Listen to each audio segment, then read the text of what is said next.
Oke, jadi ada beberapa poin-poin yang akan dibahas dalam video kali ini. Yang pertama adalah terkait dengan tantangan yang akan dihadapi para psikolog klinis dalam 5 tahun ke depan terhadap teknologi dalam kesehatan mental. Yang kedua, apakah tantangan-tantangan tersebut signifikan bagi para psikolog klinis? Dan yang ketiga, bagaimana solusi yang akan diberikan dalam menghadapi tantangan-tantangan tersebut. Dan sekarang ini sudah jelas bagaimana perkembangan teknologi sangat pesat dari tahun ke tahun. Hal ini sudah bisa menggambarkan bagaimana nantinya 5 tahun ke depan perkembangan teknologi ini, khususnya dalam bidang kesehatan mental. Tantangan yang akan saya jadikan sorotan dalam pembahasan kali ini adalah berupa tantangan perkembangan teknologi dalam kesehatan mental, khususnya terkait dengan adanya platform digital yang semakin banyak berkembang.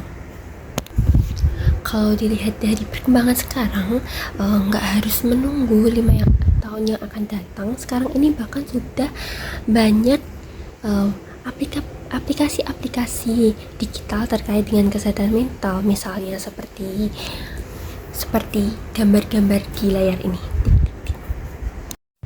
Aplikasi-aplikasi digital kesehatan mental sekarang ini bisa jadi kemungkinan dalam beberapa tahun yang akan datang akan menjadi suatu proses dalam asesmen terkait dengan diagnosis kesehatan mental seseorang.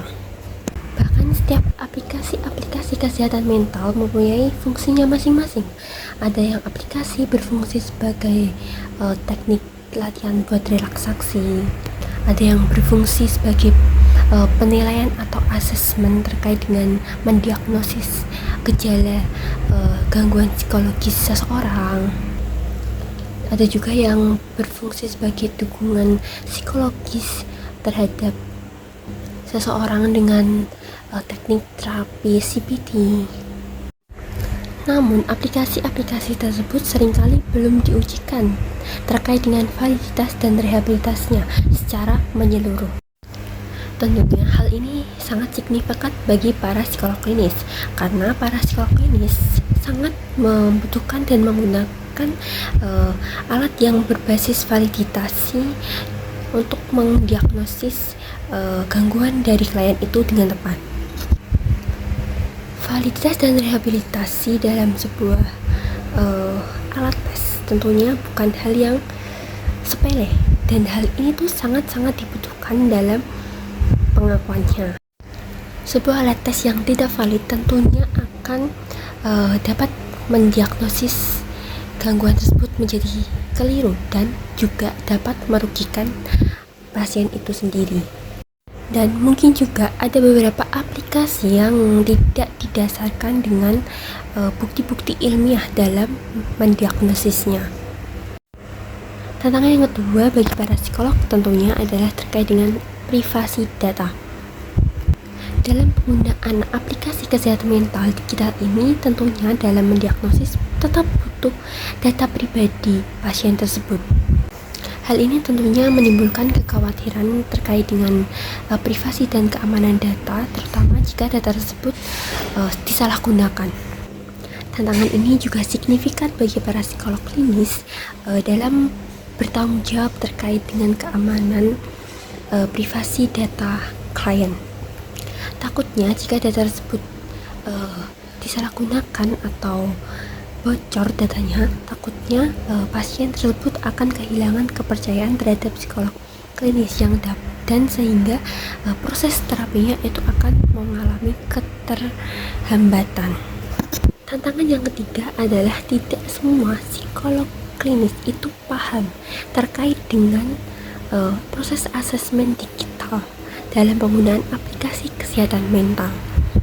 Hal ini tentunya sangat signifikan bagi para psikolog klinis, karena para psikolog pastinya sangat ditekankan untuk paham dengan penggunaan asesmen dalam psikologis.